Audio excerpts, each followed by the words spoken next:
Welcome to Getting Real with yours truly. Let me take this time to say thank you so much, guys, for your support. I'm not going to cease thanking you. I'm not going to stop. For your support, I want to welcome all the subscribers to this video today, new subscribers, and all the viewers who have been watching our videos. You're all welcome to subscribe. What do you do when you subscribe? The word subscribe has been highlighted in red. All you do is click on that word. That's all you have to do. Today I'm bringing you another installment, exciting one. And in the last video, I had brought one woman, Lemohang. I told you that she was a phenomenal woman and a trailblazer. So for today, I'm bringing a dynamite. A dynamite. I'm not going to waste any of your time, and I'm going to allow her to introduce herself to you guys. Hi, Maida. Hello. Thank you so much for having me here. Ibidua o Aravile Madali Buru Kitoko Habane. I am a second born of two daughters. Yeah. So basically that's who I am. And I love God. Yeah. And you love God. That's not all of your profile. Tell us more about you. I know that you love God. Maybe you just have to let them know that you're a child of God. And yes, there's a lot to your profile that you can tell my viewers. I'm a child of God. I'm a worshiper. Yes. And a youth empowerment mentor. I've started a children's group which is all about empowering young people, and I'm more on making a difference, making a change with whoever is in contact with me, living a purposeful life. Amen. So I have a change maker today. So I'm so excited to be having her today. Like she told you, she is a worshiper. And if you are in Botswana, you should be knowing the name My Daddy. This lady sings. Have you shared a stage with Benjamin Dube? Yes. Have you shared a stage with Israel Mosetla? Didn't I tell you that I have a dynamite with me today? I told you. Today she's going to be bringing us her story as well. A story that is going to bring hope, a story that is going to encourage you, a story that is going to motivate you. You know, in her story, my story, your story can bring a change in our lives. So I'm just going to allow her to take us through her story, her life story. Maida, can you please share with us your story? Madali is a girl that was born in Francestown in 1980 years back, and me being born, I was a very sick child, very sick child, that I'm told my mom was in and off the hospital. And one of the incidents that she highlights is that one day I was very sick, that we went to some surgery, and the doctor literally closed the surgery just to help us. And because there were no transport modes like today at that time, she closed the surgery so he could take us to the hospital, because he could see that the case was very intense and severe. So we went to the hospital. He took us to the hospital, and arriving to the hospital after me being stabilized, he said to my mom, sometimes as doctors we don't have words to break the news to you, or actually we wait for confirmation, professional confirmation, but I must tell you that your child was normal. How old were you then? About 3 months or so. Oh, you're so young. I was a baby. Yeah, like he said, your child was normal. It's a miracle. We don't know how it happened what happened, but all I can say is this is something else. This is something else. So from then, I was a very sick child who was on and off from school and everything. And as my mom tells me, the doctor said to her that my academic progress wouldn't be that much. They never thought I would go to standard 7 actually. Yeah. So as we would continue going to check up and all that, they were surprised. They told her that the progress that we are seeing in with the case that she has, we are so surprised that she is progressing as she's progressing. So all I can say is I'm a miracle that happened through her prayers. I was blessed to have a praying mother who always prayed, who always trusted God with my life, who always mentioned my name to God and trusted God in everything that she did and she went through. So I'm a manifestation of the power of prayer. That's all I can say. Yeah. I'm a miracle that was back. That was way back before we knew miracles and everything. But then, so the power of God has long been there. It's only that it's visualized and what can we say, technologized nowadays, but it's been there. God has been so real. It's only a matter of you putting him in practice and doing what needs to be done. So and I just wanted to ask, are you free maybe to let the viewers what was your diagnosis that could even hinder your academic performance? To be honest with you, I don't know why I've never been interested in going into the details of. As I was saying this, I was even asking myself, even Lena, I don't know what really was happening, but all I can say is I was having severe headaches that I couldn't sleep, and I was having nose bleeding. Imagine nose bleeding. Nose bleeding. And high temperatures. I was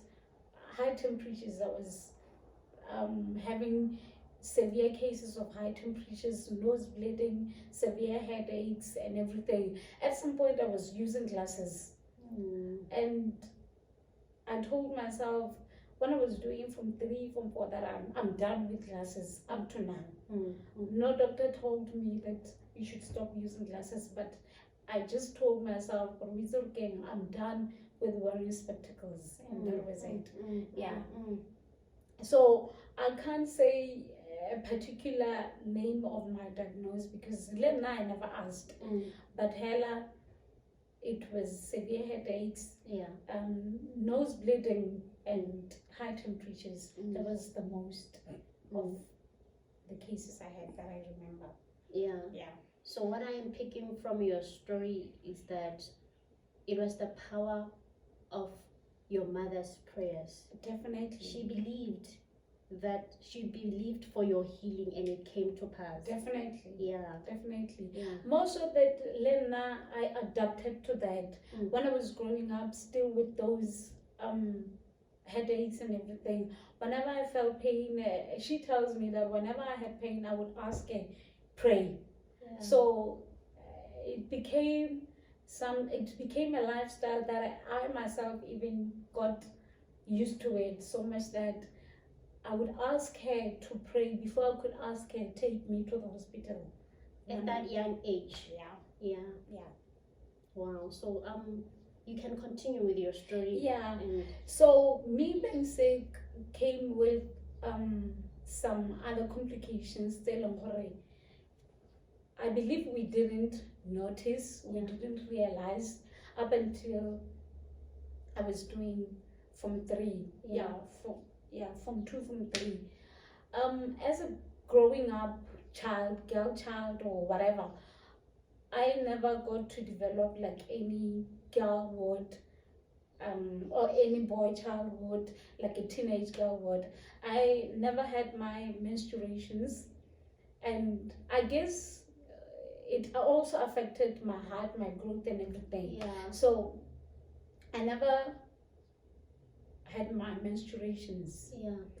And when we went to the hospital at the time, they said something like one of the growth hormones was not functioning well and all that, but the timing was very wrong, since the body was already Strained after so many. yeah, it was at a stage where they can never do anything. Oh, it was too late. Yeah, Yeah. they could never do anything Yeah. to help the situation. Yeah.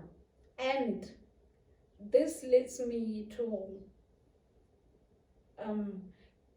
coming up with this group, yeah, the children's. I knew I don't have my menstruations, and I knew with that I can't have children, I can't get pregnant, like katsabongaka and everything. Yes. I can't have Yes. children. Yes. And as a young girl and a born again Christian, I really put to heart this principle of abstinence. Yeah. And God helped me to carry it through. I don't take credit for that. It's not through anything.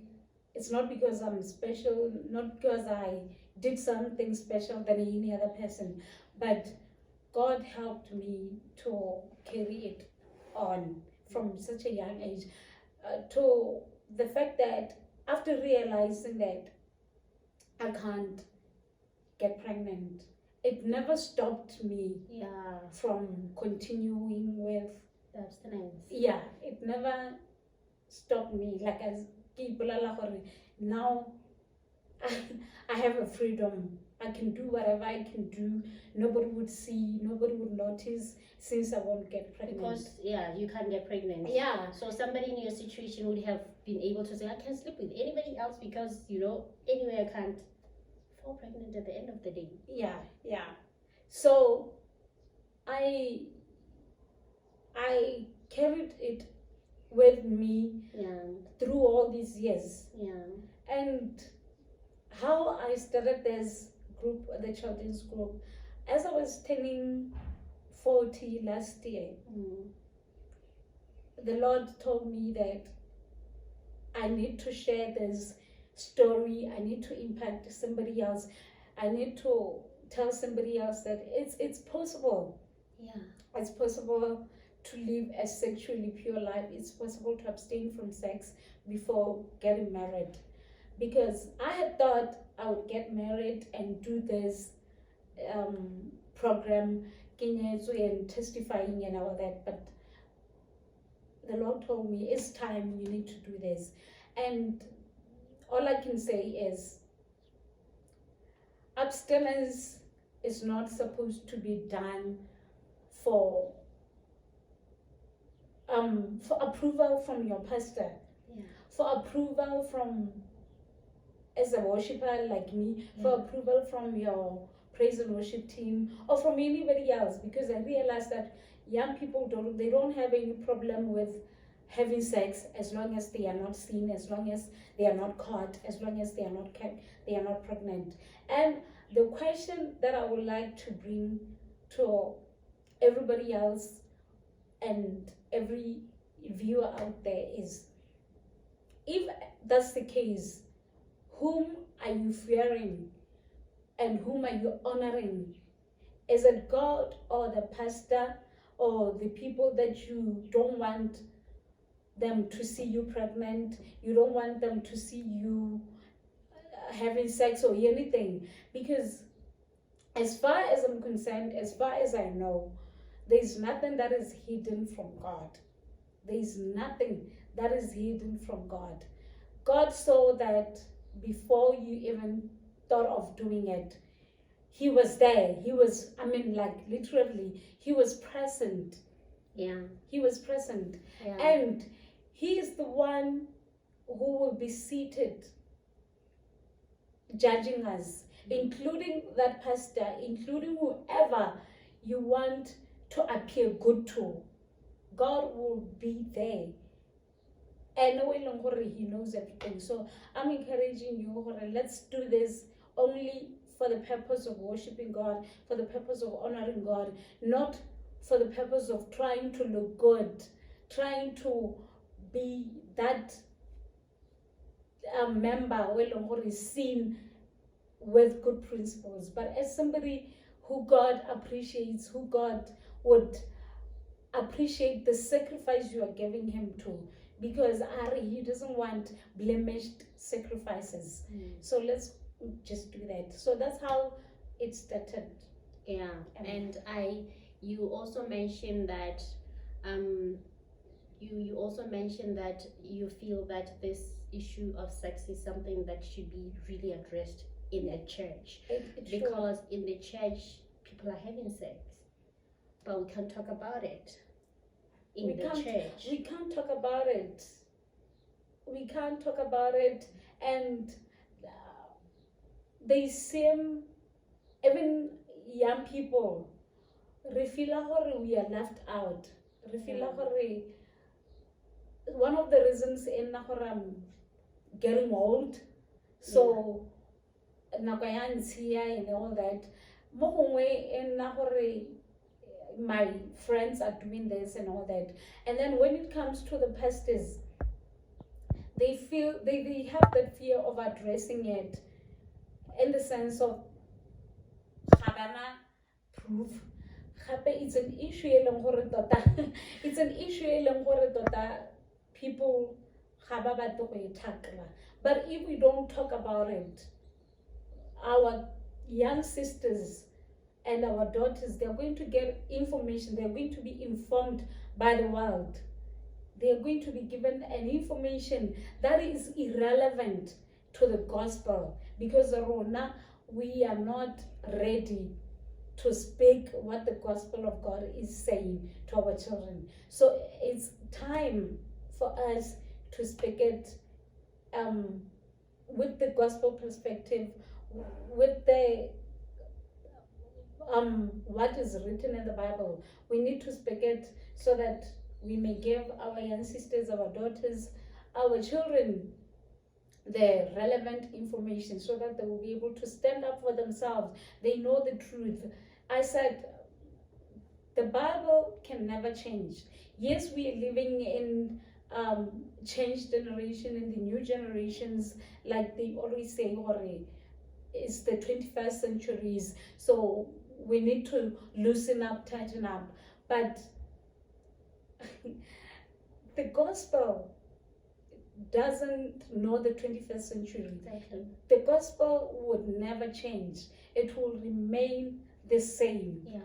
And by the time God comes, he wouldn't mind, he wouldn't care whether you were living in the 21st century or whatever, you were influenced by your times or whatever. He is expecting us to influence, as the children of God. God is expecting us to influence the times we're living in, to influence the generation we are living in, not the other way around. No, that's very beautiful. And I think for you to have received the word of God, that you start that foundation, I think now the pastors, the people who are watching you, I think they will provide platforms for you to be able to bring this topic inside the church. Like you're saying, it is important that we have issues, talk about issues like this in the church. And as we are rounding up, Maida, from your first story, I think you were saying that the doctors never have a Tata hela, for me to have been 10 years, it was a miracle for them. It was a miracle for them. And look at me now, I'm 41 years. We can only say that's God. It's only the doings of God. Yes. I think to all my viewers, you can all hear from my darling Khore. If God says no, it's going to be a no. And she also told you about the fact that she hasn't had her menstruation even at 41 years.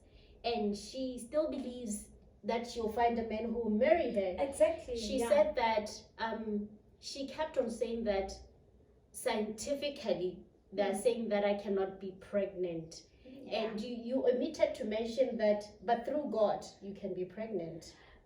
Yes, that's very true. Yeah. I so strongly believe that my miracle, the manifestation of God's power, it's not complete until God shows that. That's true. Yeah. It that's will true. never be complete. The fact that He has kept me up until 41 years, there's a story that He still needs to say. That's true. That's true. That's a beautiful story. I think in conclusion, I just want to say, Maida, you are talking about the fact that God has healed you. He's our healer. He says, I am the one who healeth you. So I think in conclusion, what can you say to my viewers, just to sum up your story as my dad? Your story as my dad, of a healing, of starting your foundation, and of continuing trusting in your God. You know, God is the absolute solution in everything that you go through. Trust Him even when it doesn't make sense. Yeah. And very last time, we are in November right now. We've started our Thanksgiving. And I think when you look back from January, there's something that you can say, Lord, I thank you for that. Lord, I thank you for that. Lord, I thank you. What is it that you want to thank the Lord for? I thank God for keeping my family with this COVID duration that we've had. I thank God for keeping my family. And one of the most important things, I thank God for enabling me to start the Children's movement and having the very first meeting. March. It was a very successful. I still stand in awe when I think of the happenings of the event. So I really thank God for that. Wow. Thank you so much for honoring our invite, my darling. To you, my family, like I told you, I brought you a dynamite. Like they told her that she, by 10 years, but she's still here. She's saying she has been healed by our God. She's saying she's still believing God, that she's waiting for that man who's going to make her pregnant and show the devil that our God is an almighty God. She also said that she's a worshiper. This lady is a worshiper. And one thing I've learned from her is that her testimony is so consistent. The same my dad. I remember one time, I think sometime last year, I had a chat with one of my aunts. So we talked about you.